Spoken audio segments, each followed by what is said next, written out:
guys, welcome back to my YouTube channel. I'm Lexi. We normally do like weekly vlogs, endometriosis, chronic illness content. The podcast videos are on here. My chronic illness podcast, the Chronic Chronicles pod, all those video podcasts are on YouTube, but this one is a little bit of a different pace. I love personal challenges. I love habits. I love personal challenges. I love habits. I love goals. I definitely am a type B by nature, but I've like forced myself to be type A because I have ADHD that I refuse to medicate. I don't know if you guys have heard of the personal curriculum trend that's going all over TikTok and Instagram, but it was originally created by Elizabeth Jean. So shout out Elizabeth Jean. But basically, she takes like a bunch of books that she wants to read that month and creates her own like personal curriculum. And as somebody who absolutely loves school, is definitely a lifetime learner, I always have an itch to go back to school, especially in this like season where people are going back to school. I just feel left out. I feel an itch. I want to be back in school. But I don't necessarily feel like I need to go get another degree. I already have a master's degree. I don't really need another degree. I have looked at like community colleges and just taking courses just to take courses, but they range from like $1,500 to like $3,000, $4,000, and I just like don't have the spare money for that when we live in a time of life where there are so many free resources literally right at our fingertips. But between whether it's like a physical book, a textbook, library cards are free. Like you can literally go rent textbooks from a library. Love that. That's crazy. So between books, textbooks, renting them from libraries or buying books from thrift stores, all of that stuff, or just buying books new. And then we have YouTube. So many, you can pretty much learn freaking anything on YouTube. There's master classes, there's TED Talks, there's people that are experts in their field creating YouTube channels on that content. You could learn pretty much any subject matter on YouTube for sure. And then there's podcasts where you can learn so much on a podcast too, coming from firsthand experiences from experts. Like we just live in a time where we have access to so much learning, and I love that. So that all being said, I did create my own personal curriculum. This week's podcast episode goes much more into this, which I'm not going to break down everything that I'm doing, but I will show you the books that I'm reading that I have on hand. A couple of them I do need to go get from the library, but I have to read. You can only check out so many books at a time, so I currently have like 3 books checked out. So I need to get through these first before I go to the library to get more. Okay. So I am doing a full fall, autumn semester. So I'm starting Monday, September 1st, and I'm going until December 20th. And then I'm going to have a winter Christmas break. And hopefully I love this and I do it again. So I broke down, okay, how I structured this was I went back and looked at my 2025 goals and all of these, like this big list of goals that I had, which I'll just show you it. Okay, so when I started the year, I had this big goal list, which my 2025 goals, and then I broke it down into like different sections. So like habits, things to learn, career goals, money goals, personal development, health resolutions. But on this sheet, it's all just like a list of things that like I wanted to do or goals. Okay, so then I looked at that, took stock of things that I've done, I haven't done, or things that are just definitely not going to happen this year. And I also like put into mind the things that I have been working on recently.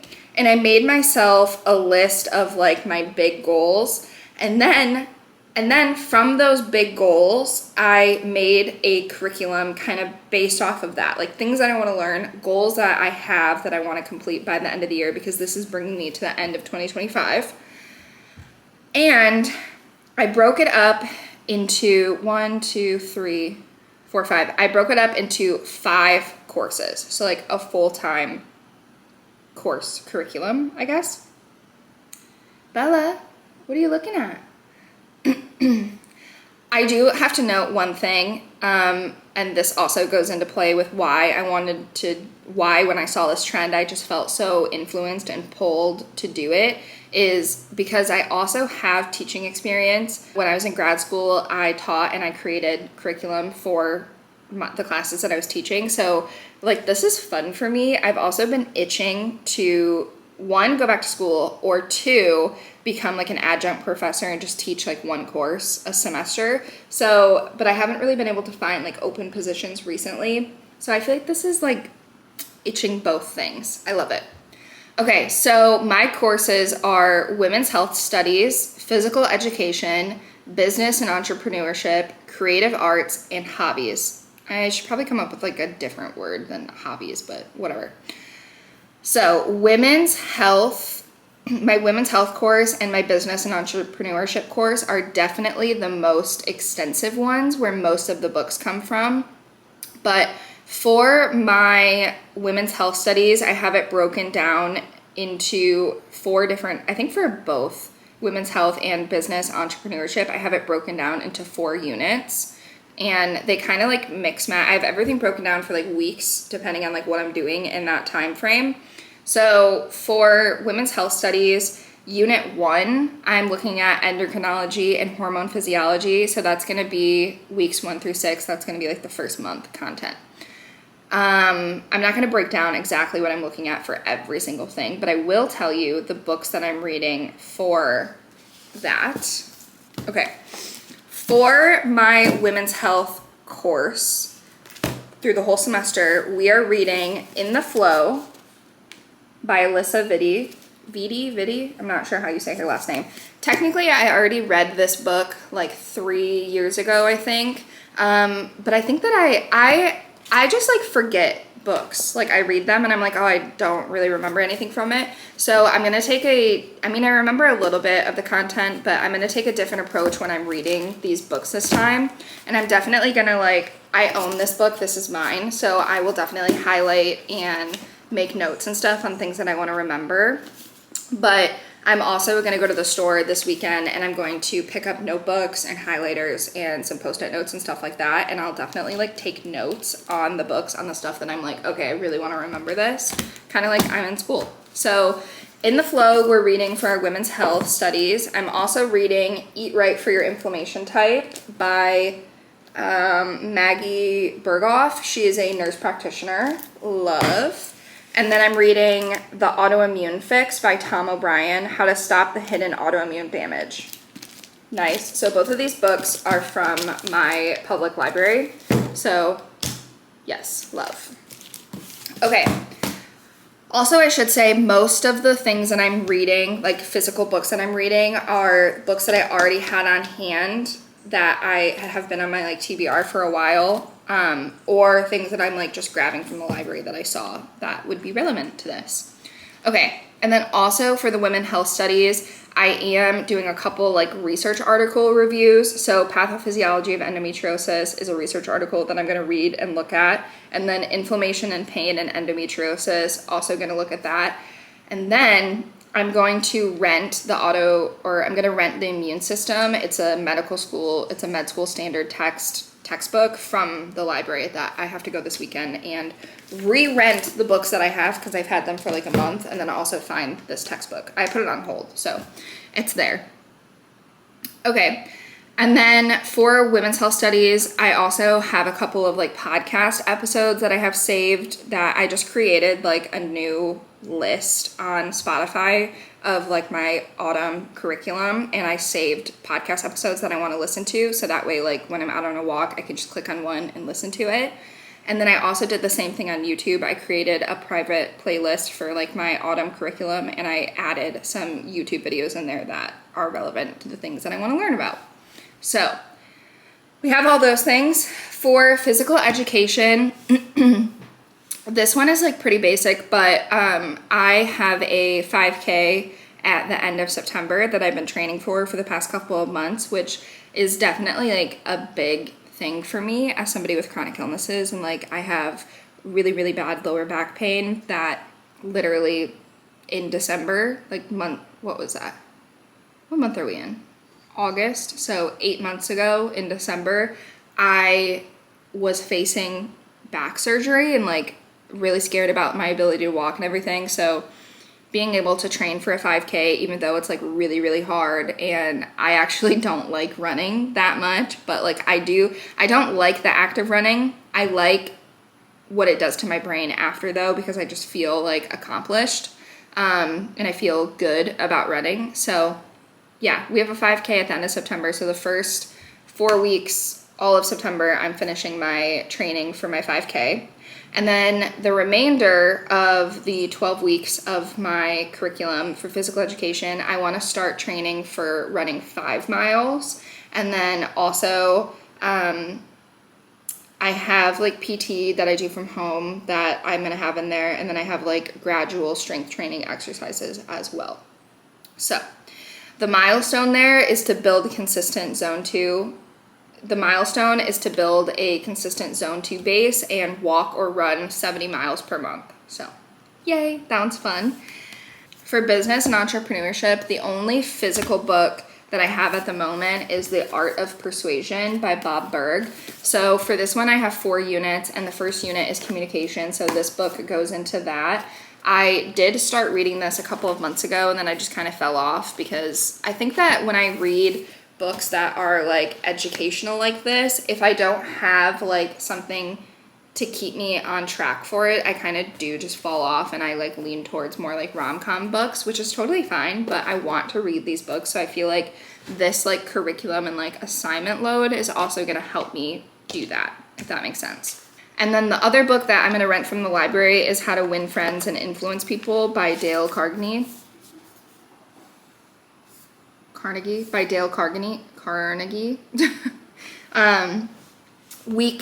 Unit 2 is digital marketing and content strategy. So that one's going to be a lot of like podcasts and YouTube videos.